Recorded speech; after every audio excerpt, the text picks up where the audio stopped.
live stream. Today we'll be talking about a story you all know, a story from the Bible, of course, but most people don't know the backstory. Yeah, and that's the story of Ahitophel, David's most trusted counselor, who later turned and advised Absalom, David's son, against his father, though his counsel wasn't taken. Alright, what's this backstory that we're talking about? Alright, so spirit. Okay, so today on our live stream we'll be looking at a man called Ahitophel, his role in the conspiracy against King David to overthrow him. You know, it wasn't just a random act of wickedness. There is something that is behind that act of rebellion against King David, and that's what we are going to look into tonight. So we can find that story in 2 Samuel chapter 15 through to 17, chapter 15, chapter 16, and chapter 17. That's a long read. Yeah, that's a long read. That's where you're going to find that story, you know. So let's begin this way. Who is Ahitophel? Ahitophel happens to be David's most trusted counselor. In fact, the Bible says that whatever counsel that Ahitophel gives is like he inquire. It's like he's an oracle of God because his counsel are always true. It's like a prophet.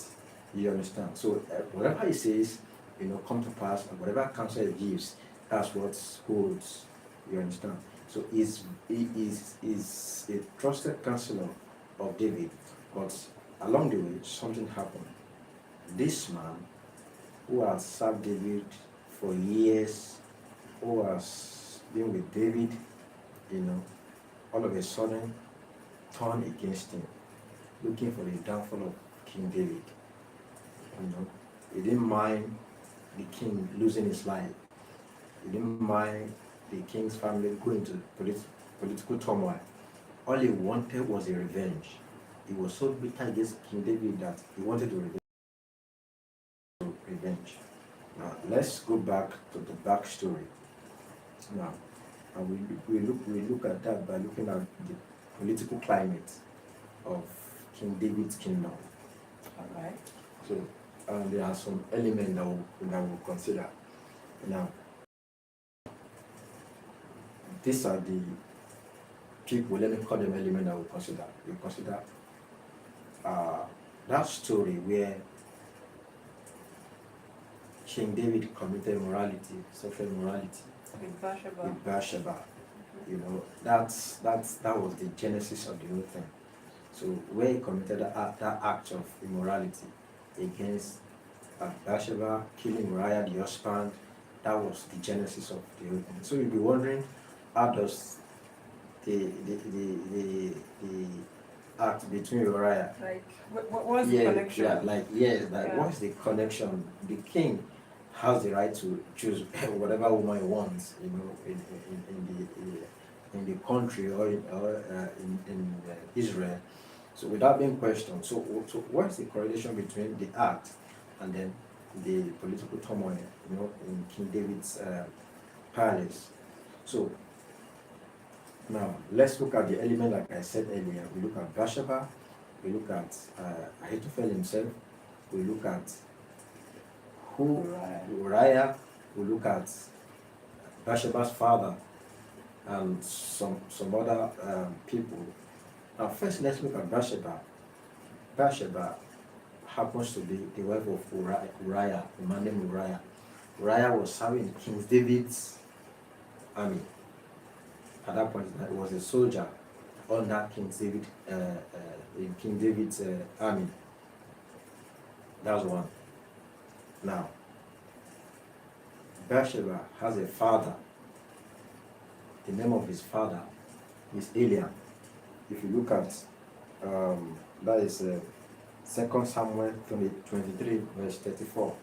The Bible said concerning Eliam that he was one of the mighty men of valor of David, the mighty men of David. Okay. Eliam, Bathsheba's father, was one of the mighty men of David. Like one of his soldiers. One of his soldiers, not just soldiers, these are men that could give their life for the Like king. commanders. The commanders. So they are not just random soldiers, they are mighty men. If you read that chapter, the Bible was rating the army, the loyal men. I mean, these people, they rather die than see anything happen to King David. They are not just loyal, they are loyal to the core. To the point of death. To the point of death.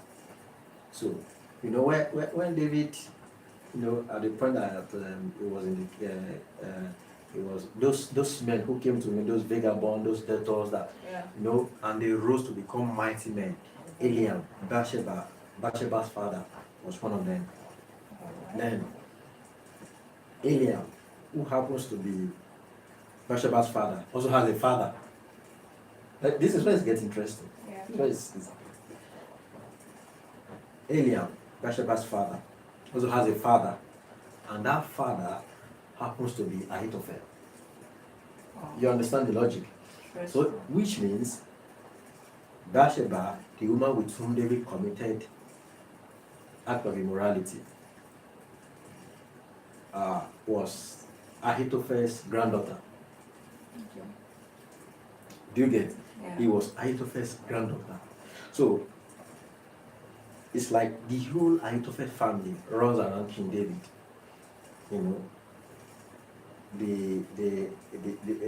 The son, which is Bathsheba's father, was a senior ranking general in David's army. Bathsheba's husband was serving David's army. Uriah. Yes, Uriah, with whom David killed. Bathsheba's grandfather was King David's most trusted counselor. So, when David committed that act of immorality with Bathsheba, Ahitophel saw it as an embarrassment to his family. That look at this one that we have served all our lives. That myself, my son, my son-in-law, we have served all our lives under this man. We have given him all we can. And yet, he turned back to commit this act of wickedness against my family. He killed my granddaughter's husband. You understand? Yeah. So, Ahitophel became bitter against King David. And so, when the opportunity to revenge came, he took it. He took it. And that is where Absalom came in. At that point, when David committed the act of immorality, God sent a prophet, Nathan, and told him everything that he had done, the punishment, and one of the punishment was that the sword will never depart from King David's family. So the son would. Yeah. So when Absalom rose up against his father, it was in fulfillment of God's judgment upon David. He said one of the judgment was also, one of the pronouncement that God made, like a judgment that was to come upon King David, was that is the same way he slept with Bathsheba, that men will sleep with his wives in the open. See, one of the things that Absalom did when he seized his father out of the palace was to sleep with his father's wives. Yeah. And you know what? That counsel was given by Ahitophel. Wow. That particular counsel was given by Ahitophel.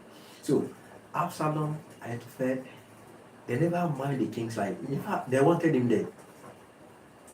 Sure. They wanted him dead. What saved King David was God gave him, if you like, say God gave him the wisdom, or he was wise enough to infiltrate the camp of Absalom and Ahitophel by planting a mole, a spy, Hushai. So Yeah. the next counsel that Ahitophel gave was how he was going to rise up and then chase the king or kill the king. But the spy that David planted, Hushai, said no. And he told them, you know what? Your father has been a fighter, a man of war, all the days of his life. So this counsel will not work because your father will counter this. You understand? He won't go down without a fight. He won't go down without a fight. You understand? So, and I felt, wow, this was an embarrassment on my intelligence. Me that I've been counseling the king all my life, and all of the counsel has been carried out. Then this particular one was countered.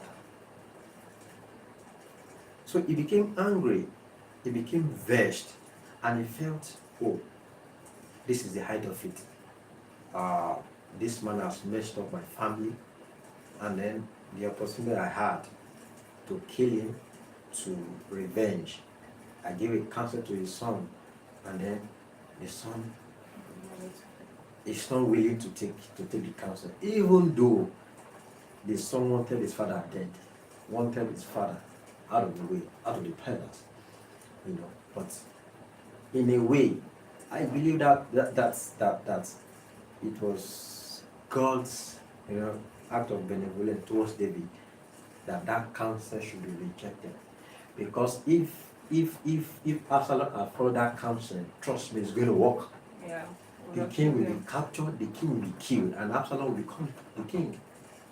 Which was exactly. Yeah. But God's act of kindness, act of mercy, made Absalom to reject that counsel, which actually played into David's hands. So, at the end of everything, Ahitophel the Gilonite decided that it's better that he will kill himself rather than being embarrassed, ridiculed. And so he decided to take his own life. So that was the whole story, the real reason, the main reason why Ahitophel became a rebel against David, why he wanted him out of the way. So it wasn't just a random act. Something had happened. David has messed up his family, had messed up his granddaughter, has messed up the son, and killed the granddaughter's husband. I was always wondering, like, how did he turn around like that? Like, because this was someone who was, trusted with David and everything, and then something happened between David and his son, and then you just make a turnaround, like, and then we are supporting the son against the father. So this is really good. Yes, because there will always be the element of human pride. We want wherever we want to be dignified, and the people of Israel sees family as something very important, something to be treasured, and then the king himself is messing up a family of the family that has served him all of their lives, that has been loyal to him. So they felt the least that they can do, particularly Ahitophel himself, was to kill David, to revenge, as a form of revenge. So for me, I think the lesson that we learned from that is that, you see, no matter what happened, we should always have a place for forgiveness. We should always have a place for forgiveness. Because David himself already showed remorse. He has been sorry, he has been sober, God has even forgiven him. Why Ahitophel could not forgive him? So, and he retained that resentment and bitterness within him. So we should always forgive. And secondly, Ahitophel display an act of pride. You know, if it wasn't pride, because your counsel was rejected, then you felt that, oh, That's the end of the world. that's the end of the world. From time to time, our counsel, our advice will be rejected. You understand? President of nations, they have their advice in some places, in some gathering, will be rejected. Will they kill themselves? No. So I see that as an act of pride, because his advice was rejected and he took his own life. And then for King David, the lesson I learned from that is that as a king with that anointing, with that level of wisdom, understanding, he displayed a total lack of sound judgment. A total lack of sound judgment, because how can you come to that level that you sleep with Another man's wife. another man's wife? Yeah, you thought it The was- husband of that woman was serving under you. His father was serving under you. His grandfather was serving under you. And then you still went ahead to kill the husband. It was a betrayal, Yeah, to say the least. to say the least. In actual fact, he even betrayed that family, and he didn't have a second thought that, oh, this is my action, how is it going to affect the Ahitophel family? So he just went ahead and just do whatever he wanted with that woman, and it became an issue, became a problem. So whatever we find ourselves, we should always display sound judgment as God and the Holy Spirit guide us. So that's it. Thank you so much. You really shed light on this story, even for me, because, like I said the other time, I always wondered why, why would you do that? But yeah, thank you so much for shedding light on that. So thank you so much for watching as well. Thank you. Please subscribe to our YouTube channel. Yeah. See you on the next episode. Yeah. See you. Bye. Bye bye.